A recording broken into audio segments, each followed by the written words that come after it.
Welcome to MeatsPad, a platform to share breakthrough knowledge that is accessible to the entire meat industry. Be ready to hear from meat specialists who will talk about numerous topics in meat science, including animal welfare, meat production, meat quality, and so much more. Welcome everyone. Welcome to the MeatsPad podcast. This is Francisco Najar. I'm your host today. This week, it's a pleasure to have Dr. Brandon Goehring from Visko Teepak. We will be discussing about some of the quality parameters that we have to consider when procuring meat, doing it for further processing. Thank you, Dr. Goehring. Thank you for being here today. Tell us a little bit about you, some of your background. Welcome again. Sure. Thank you for inviting me on. I'm excited to be here. So I like to think of myself as a professional troubleshooter. I've worked with small to large processors. I'm on the small meat processor support group and the AMP Answers Facebook pages. I specialize in thermal processing, dry curing, and bacon quality, and did all of my master's and doctorate research on bacon quality. Awesome. The reason why I wanted to talk to you about is we starting to look at some of the factors that those folks that are in the smaller mid-size processors, what do they have to take into consideration when procuring raw materials or procuring fresh meat?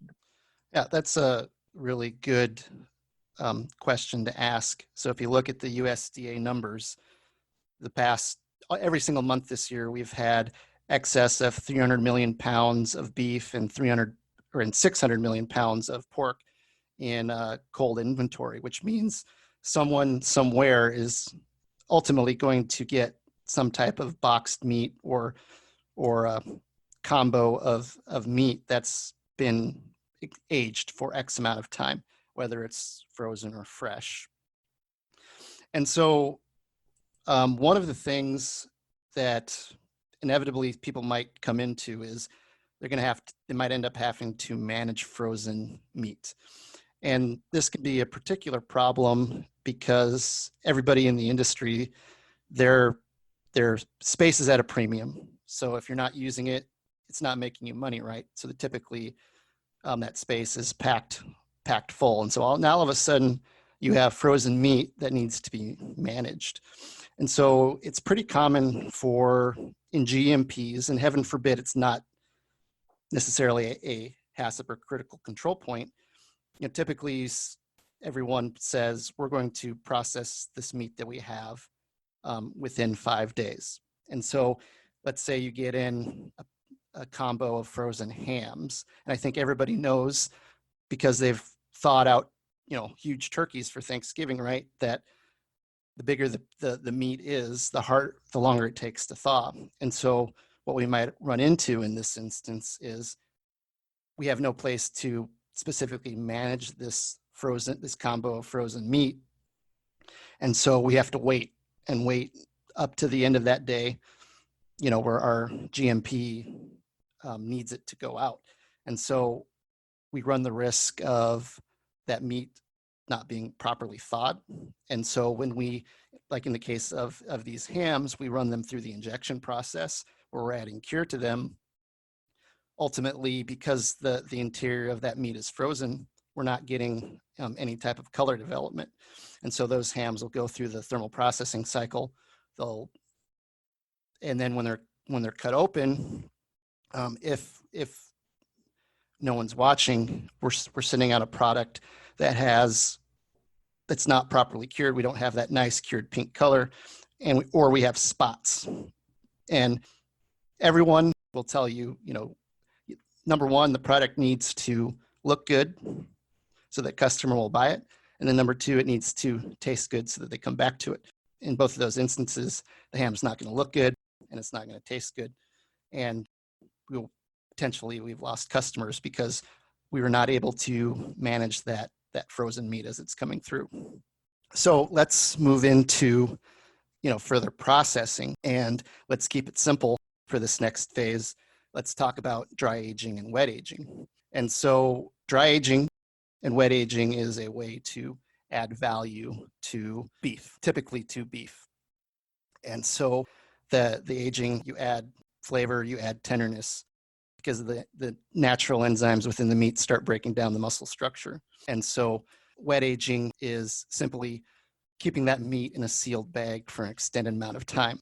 And in my experience, for a lot of processors, it's just easier to manage that aging in a bag. So it's easier to do wet aging because you don't have to control the humidity of the room that you are drying or aging these cuts in. And so the problem can arise because a lot of guys will take that boxed beef and then they'll throw it into their cooler and wait and sit on it. But if they haven't checked the integrity of the bags, if there's any leakers, then we run into a problem where we have extreme bacteria growth, right, which could lead to off flavors, off odors, and ultimately it's, we've taken up that space. We've lost money on this because now we might not have something that is a usable product. And so another aspect of this is a lot of people, they order in ground beef, they order in ground pork, and they'll turn around and they'll just mix spices into that for either brats or fresh sausages, or they'll take that and make it into snack sticks or salami or something. And so they run the risk of, if what they have is aged, they run the risk of higher levels of bacteria. And lactic acid producing bacteria, they happen. Life finds a way, right? It's always shocking to me that, life will find a way. And so if we come in with meat that's already got that bacteria that's thriving, that's potentially producing lactic acid bacteria, and so we end up starting with pHs that are lower than what we'd otherwise want. And so in the case of making like a fresh sausage, now we might add a little bit of tanginess to it or a little bit of off flavors. So remember, as the pH drops, as we drop our pH, we increase that tanginess sensation. So on one hand, we could potentially be producing sausages with off flavors. Now, if we take that concept into fermentation, most commonly we see the pH mark that we ferment to somewhere in between the range of 5.2 and 4.8. That's product dependent. To a lesser degree, it's flavor profile dependent. Typically, summer sausages, there's a lot more acceptance to tanginess. So that's a product where you generally see 4.9, 4.8. And sometimes in the smaller processors, they like it super tangy, so they're 4.6, 4.5. And so what'll happen is everything stays the same regardless of what your raw materials coming in are. And when we have pH that's starting lower, well, let me rewind just a little bit. We put our bacteria, we manage our fermentation times, and the amount of dextrose that we add to feed that bacteria, all to get a pH of, say, 5.0. But if that pH of the fresh meat coming in that we're using, it's already starting lower, two things could happen. One, we could challenge the bacteria. If we have an extreme case, we might add a hurdle that lactic acid bacteria culture that we start. So either it prevents them from growing or it delays their growth. And typically, we in the meat industry want it to be as systematic as possible. And so a typical fermentation cycle is 8 to 10 hours, most commonly. And so if that bacteria if they're delayed, if they're challenged in the beginning of their growth, that fermentation cycle might end up to be 12, 13, 14 hours, right? And then what happens if it actually flat out prevents the bacteria from growing to actually do that pH drop? Then you've got a house full of fermented product you can't use. And another consideration, when we ferment, we've got guidelines to how long we can ferment at a certain time or temperature. So we have X amount of hours to get it below 5.3. And maybe the bacteria doesn't grow. there's a lot of different things that can happen there. And so there's that challenge there. But more likely what's going to happen is that pH is going to drop below where you want it to be. So now we're throwing the flavor profile out of balance. It's going to be tangier when we don't want it, or worse, we have customers buying 2 or 3 packages, and the 2 of those packages taste entirely different from each other. And so when we ferment, typically we're at 85, 90, 95 degrees. That seems to be pretty common. And so we've got higher temperatures, a lower pH, which is a recipe for denaturing your proteins. And so you end up getting a product that tastes drier, it's a crumbly texture. So it's an undesirable texture. And then, let's talk about collagen snack sticks. A lot of times we use citric acid with snack sticks, so we get an immediate pH drop. And so the same thing with the bacteria in the lactic acid starter cultures. If we start lower, now we're getting at pHs at 4.7, 4.6. Again, lower than what we want, throwing off that flavor profile, potentially crumbly textures or undesirable textures. But then it's also important to keep in the back of your mind that not all collagen casings are made the same. Some of them have higher collagen content than others. And the reason why you add that higher collagen content is to better simulate a natural casing bite. And so in that combination of high temperatures, very low pH, we might start degrading the casing to a point where it either drops in the smokehouse or the casing starts to delaminate, starts to peel off, causing chewy casing threads, which is going to be a very, very unattractive eating experience. Let's move this conversation into more traditional thermal processing. Now, let's continue on with our hams. So it's important to keep in mind that with hams, we have labeling regulations. So we have hams with natural juices, hams with water added, and ham and water product, and they all have different levels of water. And so let's say that the meat that we're using is already a low pH. We've moved that. We potentially could have moved this meat component to our isoelectric point, which is the point where we have the lowest amount of water binding. Will you explain to us a little bit more about the isoelectric point and how that affects meat quality, if you will? Yeah. So in water binding is a very important concept to the meat industry, because meat as a substrate, it's 70 to 75% water. And controlling that water is very important to controlling yields and pleasurable eating qualities.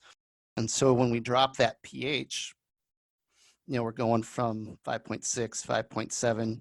As we go down towards 5.1, we lower the amount of water that the meat can bind.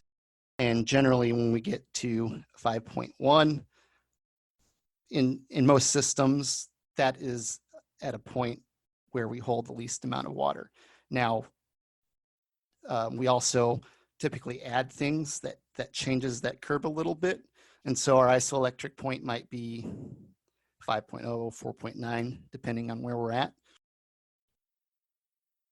And so that leads us to, the potential for certain inconsistencies and variability because of how that isoelectric point moves based off of processing methods and how if there's any variability in our system might affect that. So if we were to drop that move closer to that isoelectric point, we have these hams that we're injecting the same way every single time, right? And so sometimes these hams are injected and they go straight into the smokehouse. Sometimes they're placed in a combo and they're allowed to set for X amount of time. So essentially allowing curing processes. If that was to happen, over time, since we have that extended amount of time, we'll get more water migrating out, one through just gravity, and two, all those hams piled on top of each other. But what'll happen is now we have inconsistencies going through the smokehouse. And now instead of having a ham that's probably pumped at 30%, maybe it's only sitting at 25%. And now that's going to show, we're going to see differences in our yields, which then plays into our labeling. So if someone was to check, so on our normal process, we add just enough water to be labeled as a ham with water added product.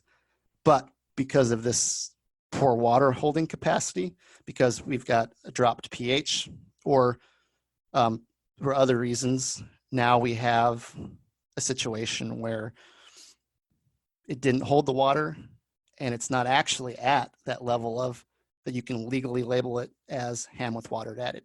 So you have a product that's going to be mislabeled. And so in that instance, that would be more in line with, the cause of that would be more PSE than, a pH drop due to bacteria growth. That would be probably an extreme occurrence in this setting. And so then the other thing about thermal processing is, in the industry there's a huge range of types of equipment with different capabilities, different ages, different efficiencies. And I would say that one of the great equalizers for thermal processing in general, whether it's because of a poorly designed cooking cycle, smoking cycle, or the process, is that water holding capacity is something I think is kind of a great equalizer. Is it can, depending on what you do, you can account for those issues in thermal processing.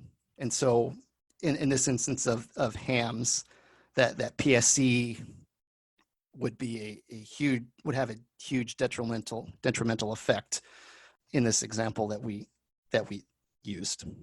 So then the other component of this loss of moisture is that smokehouses are dependent upon the humidity in the smokehouse to get smoke deposition. And so the more moisture that we have collecting on the surface of that ham, the more color we're going to get. So if we have a lot of water sitting on the surface of that ham, we're going to get a darker, muddier color, which could be unattractive. And so if we are leaking water out, we might get puddles forming on the surface that causes spots, clear spots. Again, this is going to make a product that does not look good, which ultimately we want customers to buy it because it looks good. Or because we're losing that water, we get to a point where the surface just won't maintain humidity. And in that case, we might have a lighter color because the surface is dry. And so if you really wanted to think about that moisture component of that, think about, dry cured bellies versus pumped bellies. The pumped bellies, they're pumped with water. That's generally enough moisture to develop that attractive color. But if you run your dry cured bellies, which have lost water, you can't use the same cycles. You got to generate a lot more humidity to get the same color. And so ultimately what it comes down to is making a consistent product. And you have, PSE hams come through the system, or extreme levels of bacteria growth that cause a pH drop. And now we might be operating with hams that aren't maintaining that moisture. And so we've got one random load of hams that's lighter or darker than everything else. And then you have to go back and figure out what's the problem. And too often the records of the incoming meat are simply making sure that it's not exceeding X amount of temperatures. And so how do you explain what happened? A lot of times it's not pointed towards the raw materials, unfortunately, which can be very challenging as a troubleshooter. And I guess one of the things that I wanted to ask you, when we're processing different species, we're talking about pork, beef, poultry. I know we have a different fat structure. How does that affect meat quality overall? Okay. So when we talk about fat quality, we probably the easiest thing to do is exist in the arena of pork, because compared to beef, pork seems to be more variable and more dependent upon what it's fed, and that's due to their digestive systems. And keep in mind, everyone wants to, whenever possible, least cost formulate. And so those pig producers, they're trying to get a healthy diet for their food, for their animals, to help them be successful and efficient in their growth, but they also want to do it as cheap as possible. And that means that sometimes they make concessions on the materials that they're using. So dried distillers grains is a classic example of this, that it's a higher fat content. And so pigs, typically when their fat requirements are being met through the diet, the fat that is deposited tends to be the fat that they're taking in. So a more unsaturated fat is getting deposited, and there's also a lot more variability between it. There's also variability from top to bottom and bottom to top, inside to outside. And so with that pork, that variability, we could see that show up in like a fermentation cycle or in the process, or the actual grinding and processing. So the more unsaturated that fat is, the more likely you will see quality defects because of your process. And so if you have a long grinding, long mixing process, or if you're pushing the line at what temperature you're at, so ideal processing temperature to grinding, mixing is colder the better. 33, 32. Remember, meat doesn't freeze at 32, only water does, right? And so as you go through the process, the grinding, the mixing, you add temperature. And if you're pushing the limit generally the limit's 45, you get a point where that temperature rise is going to cause your fat to start smearing, which ultimately, whether you're doing fresh sausage or processed sausage, can hurt the appearance and the mouthfeel and even the eating experience of the product that you're making. And so if we were to compare those species, let's say we're making a lamb salami, right? We want to throw in, typically when something like that happens, you supplement with pork in that lamb. Or if you're doing like a chicken salami, chicken pepperoni, you'll see pork in that mixture as well. And so that beef fat, it's a lot more saturated fat, which means it has a lower melting point. And so if you were to run that salami through the process, you would see the fat of the lamb's going to be potentially chewy. It's going to look different than the pork fat. And this is a problem from the standpoint of someone that's not used to it, bites into it, and they experience that difference in texture.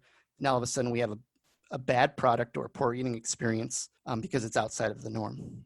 Now, when we're processing dry cured meats, there's several different levels of temperature that are used for lethality purposes. So if you're doing a beef sausage, you're either at 128 for an hour or you're at 160 for an instant kill.